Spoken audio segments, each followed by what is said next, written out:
Hello everyone, I hope you are all doing well and staying safe. In this video, we will discuss practice assignment 9. So, before watching this video, please watch the corresponding lecture and all the previous tutorials because they are highly dependent on this tutorial is highly dependent on the previous tutorials and previous lectures. Okay, in this tutorial we will discuss the data path and different stages in the data path, as well as some exercise about um, the data path we are having.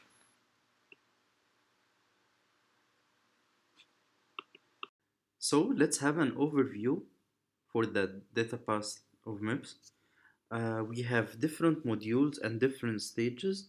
We have the PC, we have the instruction memory, we have the data memory, we have the register file, we have some muxes here, we have some others, as well as having sign extend and some control signals, which are the ones in blue. And this is the data path we have where the flow of instructions happen. Okay, we will have an overview for each stage separately so we can understand the flow of the code or of the instructions we have. Okay, so we will have the fetch stage, decode stage, execute stage, memory stage, and write back stage. So we have 5 stages here, and each one has its characteristics, and some instructions uses the 5 stages and some uses only 4 and some uses only 3, and we will check on that and we will know where each instruction flows. Okay, the first stage is the fetch stage. um, we will know the flow of it and the components, but let's first start with the components. It contains PC and instruction memory. What is PCs? PC is the program counter. It's a counter for the program where the PC points to the next instruction the program will run. So if I'm running a certain instruction now, the PC is not pointing at me as the instruction running, but it's pointing as to the next instruction. Okay, this is the first one, and we will know later how the PC changes according to what is happening in the program. The second module is the instruction memory. What is the instruction memory? Instruction memory is a normal memory, but it is specified for storing instructions. So we don't have here data. The only data we have is the instructions. So as we know from the last tutorial and from the lecture that MIPS instruction is 32 bits. So I am storing here in the fetch stage the 32 bits into the instruction memory. So each instruction that will be executed should be stored first at the instruction memory. And when it's stored at the instruction memory, I will fetch, or the processor will fetch the instruction from the instruction memory. Okay, how it fetches the instruction? We see here that the instruction memory has one input only, which is what? Read address. What is read address? It is the address that the processor wants to read from the instruction memory, or this is the instruction that the PC, this is the instruction that the processor wants to take or to fetch from the instruction memory in order to execute. So what I have here is the input PC, which is the processor, the process number or the instruction number. So if the PC input is written 8, so as we know, we should divide it by 2 and by 4. So if I have 8, so it is what? It is the instruction number 2, because 8 over 4 equal 2. So it's instruction number 2. So I will take the 32 bits stored in address 2 and fetch it to the processor, and we will know what we will do with this instruction later, with the 32 bits later. Okay, and as we see here, the figure to the right, we have the three types R, I, and J, all 32 bits, and all those instructions are stored in what? In the instruction memory. So if I want to execute any instruction, it should be where? It should be in the instruction memory. If the instruction is not in the instruction memory, then it's useless and the program will not execute it. Okay? Why? Because the PC is the register, or it's the module that decides what instruction will be implemented or will run the next one. Okay? So if it's not there, we will never get it. This is the first stage. So simply we are having two components, the PC and the instruction memory. And the PC is only responsible to know the address of the next instruction, and it gives this address to the instruction memory to take the 32 bits of the instruction and take it to the next stage of the decode stage, which we will have a look at it now. Second stage is the decode stage. As we see here, it is the port that is in the red square. Okay, we have here, this is a very detailed stage, and it has many details. So at the beginning of this stage, what happens? We take the 32 bits, we fetch it from the instruction memory, and we divide it according to the instruction types we have to the left. So we have R, I, and J. So if it's R, it divides it according to the R type, and if it's I, it, it, it does that according to the I type, and so on. Okay, so how that is done, we know how to identify the instruction or how to know the type of the instruction. As we said before, we have to check the first 6 bits to the left, which are the opcode. So we take the opcode, we know what is the instruction, and the flow happens. And how is that going? Is with something called control unit, which you will take a look at it in the lectures and other tutorials. But the control unit takes the opcode as an input, as a summary. It takes the opcode as an input and generates something called control signals. What is the control signals? It is the signals in blue in this figure we are seeing. So we take the first 6 bits and generate all these control signals in blue, which will control really the data path. We will see that in the next stages. Okay, but other than dividing the instruction, we have the first 6 bits as the opcode. We have then the RS, RT, and RD. As we see here in the red rectangle, we are having instruction from 25 to 21 input to the register file, a block called the register file, and we are having from 20 to 16 and from 15 to 12, which is the RT and the RD. What is a register file? A register file is the place where it collects all the registers in one place. We remember from the last tutorial that we said that we are having 32 registers in MIPS.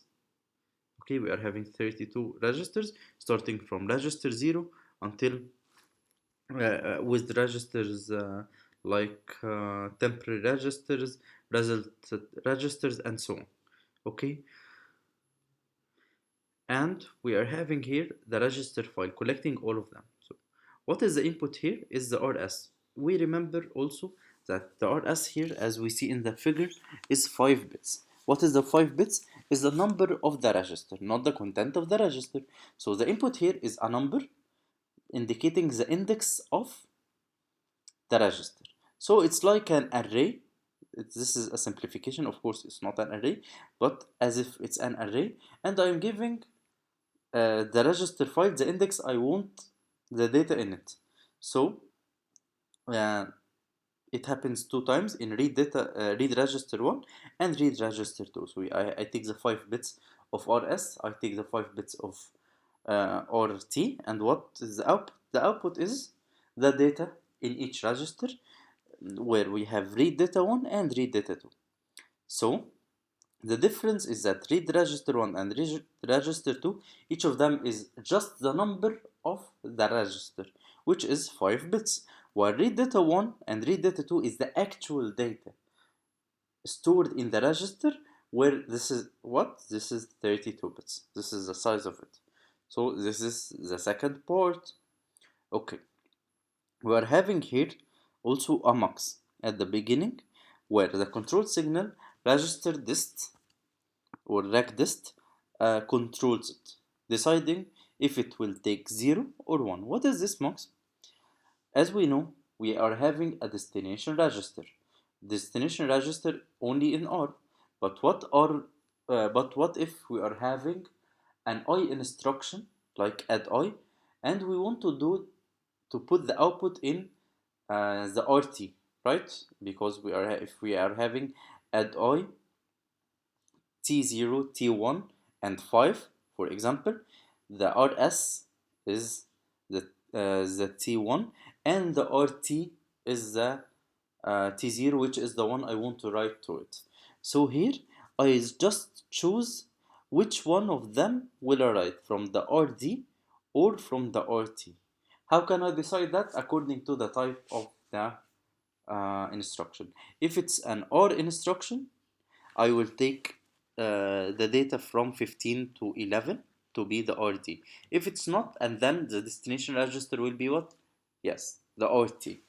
Okay, so you have to understand the data path correctly, you have to get the data types first and understand them and hold them in your hands and read the data path using them. Okay, we are having also here the sign extend. Why sign in extend? That's an easy question, because we are having the input for um, the immediate value is just 16 bits, and I'm adding the immediate value to the register, and the register is 32. And to do an addition in hardware, the operands have to be from the same number of bits, so the same size. So I have to extend the 16 bits into what? Into 32, and I have to preserve the sign in order to have accurate results, of course. So that's why the sign extend from 16 to 32 bits, and we will have an example about the functionality of the sign extend at the end. I want to know the input for the ALU. What is the ALU? We'll take a look at it at the execute stage.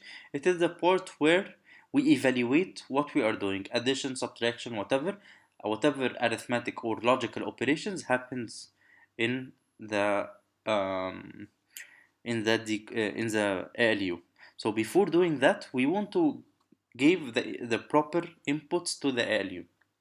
So if you are having an OR instruction, we're having the both operands from the registers. If you are having an I instruction, we are having one from the registers and one from the immediate value. So I am doing here a mux controlled by something called ALU source, the blue signal here before the ALU, and we choose if we will take the second operand from the register, which is read data 2, or from the sign extend output, which is the immediate value. This is the part of the decode and what we have for the decode. So to summarize, we divide the instruction, we take the data from the registers, we extend the immediate value, we decide which operands we are taking to the ALU. The third stage is the execute stage. This is a very easy stage to understand, but it's very, very important. Why? Because if you are doing any addition, subtraction, multiplication, division, logical and or whatever operation we are doing, it has to be done in the ALU. So even the memory addresses addition for between the offset and the base address, as we mentioned in the last tutorial, it should be done in the ALU. So the ALU is the one responsible for the calculations in our data path. So we took the proper inputs from the decode stage as we mentioned, and we have here two outputs. What are the two outputs? The first one is the ALU result, which is obvious and the easy one. If we are adding two registers, it's the output of the addition. If we are having logical AND for two registers, this is the result. And we are having here another output called zero, or called zero flag. What is the zero flag? The zero flag is just a flag that is true or false. It's a one bit. It's either true or either false. And when it's true and when it's false, if you are having two operands, okay, that are equal, the zero flag will give 1. If they are not equal, it will give 0. So it's a flag that that evaluates if the two operands we are having, even if you are not doing a comparison, it works at any instruction. If you are having two operands in the ALU that are having the same value, it will give, otherwise it will give 0. So here we're having two inputs, which is the input 1 from read data 1 and input 2 either from read data 2 or from the immediate value. And then we decide the ALU according to the functionality or the opcode.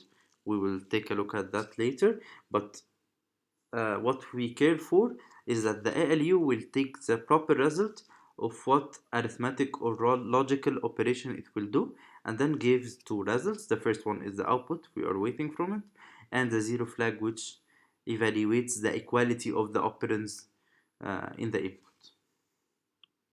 The fourth stage is the memory stage, which is in the red rectangle.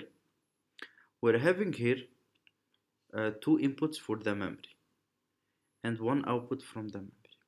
Okay, we are having the first input is the address, and the second one is write data. Okay, what is that?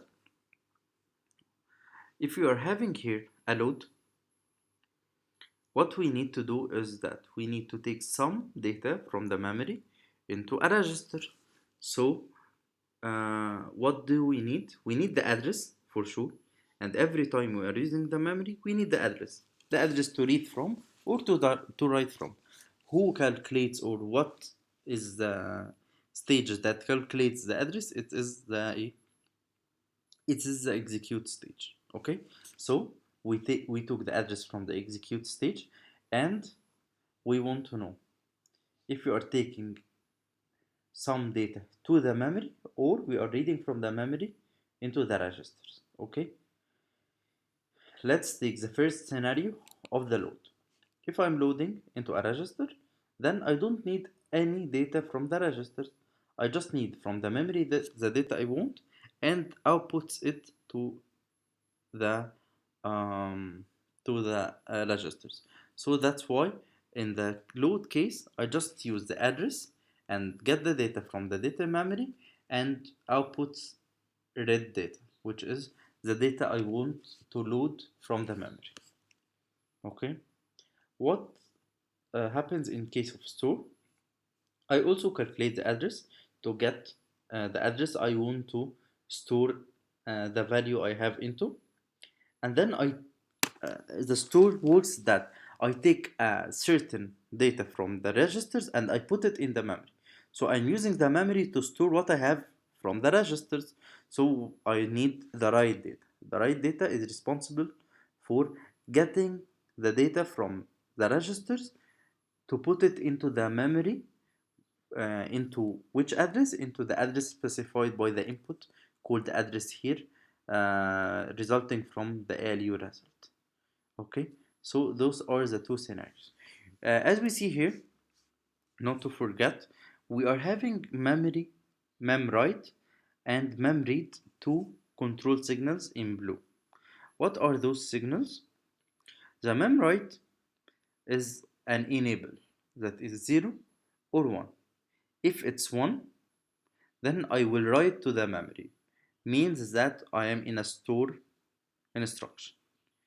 While So it will be 1 if I am in a store instruction, and it will be 0 if I am in a load instruction, or I am in an instruction that doesn't use the memory at all, like addition or subtraction or whatever or instruction. The other control signal is the one down, is the mem read. So if I am reading from the memory, what is the case I'm reading from the memory? It is the load.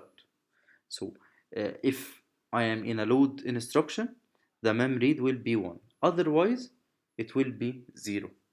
Okay? So mem read and mem write cannot be 0, cannot be 1 at the same time.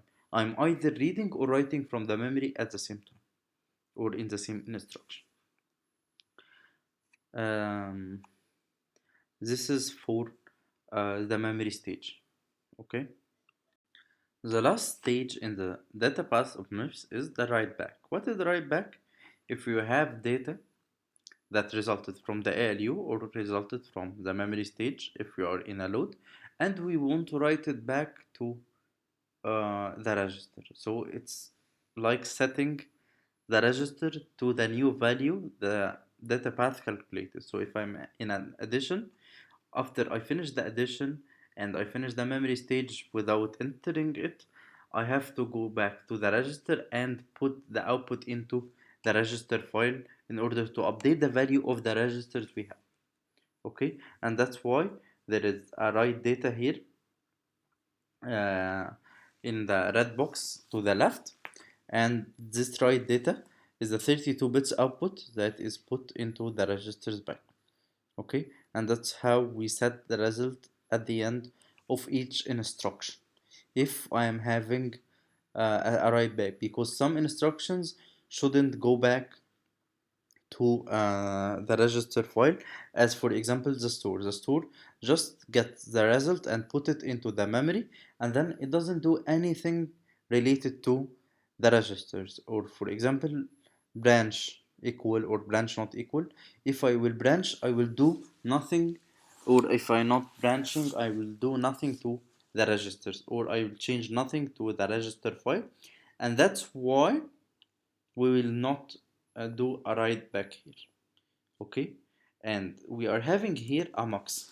What is this mux saying? It is the control signal controlling it called mem to reg. Mem to reg chooses between two wires. Let's trace the two wires. The first one is from the memory with a value read data, and the second one is from the ALU result, um, and it's called ALU result. Okay, both of them, one is the output of the ALU stage and the other one is the output of the memory stage. And mem2reg decides if I am taking the output from the memory or from the registers to write it back to the registers. So for example, if I'm in the add, I'm for sure taking the output of the ALU. I'm not caring about the memory because I'm not in a load or a store. So that's why it will choose the second one. If I am in a load instruction, I will have to take the data from the memory and then write it back to the register file. So I have to take what the first input, which is read data. So this mux controls if I am using a memory instruction or not, if I am writing back to the register file. Okay. The 5 stages of the time of the data path is not yet finished. Why? Because there is a part we ignored at the top of the data path, which is the address calculation. What is the address calculation? We have to know which instruction we will execute first, the next one. Why? Because PC is set to be the PC plus 4, which is the next instruction, since it points to the next instruction. So first we are having here PC plus 4 using the adder to the left. So we are having the value PC plus 4. And then we chooses between it and between what the sign extend shifted left by 2. What is that? If we are having a branch instruction, okay, we will take the address from the immediate value, since the branch instruction is an immediate. So we'll take the 16 bits, extend them, and shift them by 2 in order to get the byte address. As we said before, if you're having a word address, to convert it to a byte address, we have to multiply it by 4, which is shifting left by 2. And then the mux here to the right, the signal controlling it called PC source. We will choose between the PC plus 4, which is the next instruction, and the other one is the address we got from the branch shifted by 2, which is the branch address. You remember the labels we had in the last tutorial? So as if I am choosing between jumping or branching to the label, or staying to the next instruction and not going to the block of code called label. Okay, so how we choose that? According to PC source, saying that if we are in a branch instruction or not, and if I should branch or not, even if I'm in a branch instruction, which we will go into details when we take the branch instructions into details. So let's have our first question. What is the longest instruction in MIPS? Why? And what could be the longest one? Okay, so let's think. The longest one should be the one that is using all the 5 stages we explained before. So for sure, it's one of the memory instructions, because the only ones that uses the memory are the loads and stores. So which one is the longest? If we think, we'll find that the store doesn't have a write back stage, while the load has a write back stage. So that means that load is the longest. Okay, let's have a deep look at that. Load is considered the longest instruction as it uses all the stages and hardware modules in the data path. What the load does is that it gets the data from a certain address in the data memory and writes it into a register. So tracing the load instruction, first the instruction is fetched from the instruction memory. Then it is decoded by dividing the fields and reading the register values from the register file. After that, the address calculation is done at the ALU and the execute stage. Then the desired data is read from the data memory during the memory stage, which outputs this value and write it back to the register file in the write back stage. Okay? The store is the second longest instruction, not the first one. Why? As it uses all the stages just like the load, except one stage, which is the write back to the register file. Okay, because the store does it does get the register value and writes it in a certain address in the data memory, so it doesn't do any write back to the registers. It just takes the input from the registers or from the ALU, okay, and it stores what it has into the data memory, but it doesn't use the write back at all. Let's read the question first. Consider the following stages latencies. Instruction fetch 200 picosecond, decode 100, execute 200, memory 200, write back 100. What is the frequency of the processor in case of single cycle SC implementation? Which we have only, we will take other implementations, but in the next tutorial. Okay, so let's focus on what we are having here. It's asking about the latency of the processor. Okay, the frequency. Okay, so in order to get the frequency, I have to get the slowest instruction and get the latency of it in seconds, and get the reciprocal or 1 over the time. Why is that? Because I need to in order to do um, in order to do the instructions or run the instructions, I need to run any instruction I have. So I have to calculate the latency with the longest one. Why? Because if I take less frequency than a different frequency that is not suitable for the longest instruction won't be able to run, which will cause problems because of course I want to run all the instructions I have. Okay, so I have to get the longest instruction.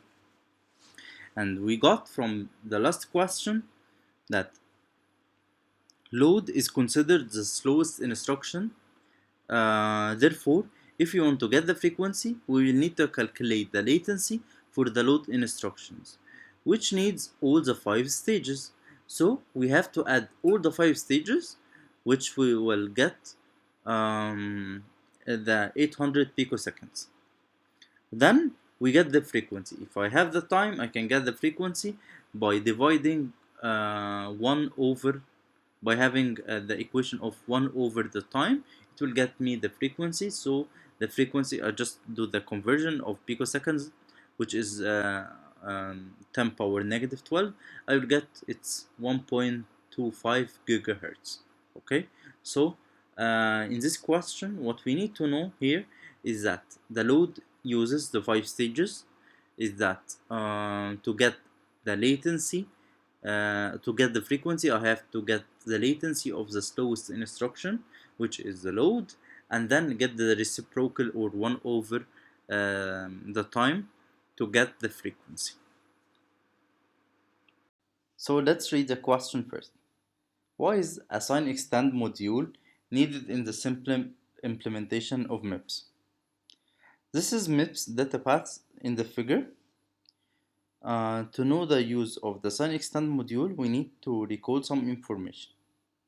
As we had in the last tutorial, the I type instructions have a 16 field used for immediate values or offset in case of loads and stores. It's also used for branch addresses in branch instructions. These 16 bits are used to input a different module, such as MUXes, which take another input of 32 bits from registers. So the two inputs should be the same size, because hardware modules work for equivalent number of bits only. So if you are adding two values, if you are subtracting them, if you are doing whatever operation, they have they have to be the same size. That's why we need to extend the 16 bits into 32 bits so that all the operands we have in this data path are equivalent in the number of bits. Let's read the question. Imagine the instructions with the following offsets. We have A and B. Okay. What is the output of the sign extend module? This is a very easy question, but let's analyze it so we get the purpose of the question. In this question, we need to know how the sign extend works. The sign extend, as we saw, takes a 16-bit input and outputs a 32-bit values.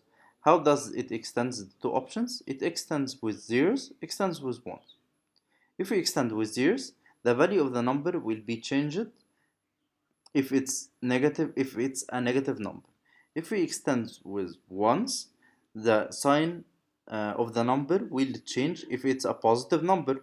Therefore, we need to preserve the value as well as the sign. In order to do that, we will extend it by duplicating the most significant bit with that represents the number and repeats it. Okay, returning back to the question, the number in A is a negative number, so the most significant bit is 1.